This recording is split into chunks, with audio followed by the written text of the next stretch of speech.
एक लोकगीत आहे. आमचे गुरुवर श्री नामदेवरावजी वाडे यांनी हुंडाबळीवर एका बापाची व्यथा या गीतामध्ये स्पष्ट केली आहे.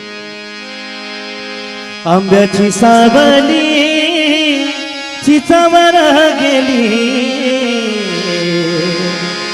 चिचावर गेली.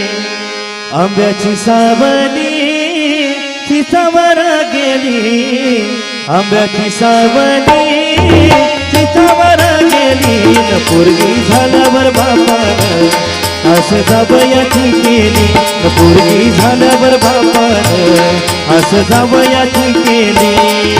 आंब्याची सावली चिचावर गेली, आंब्याची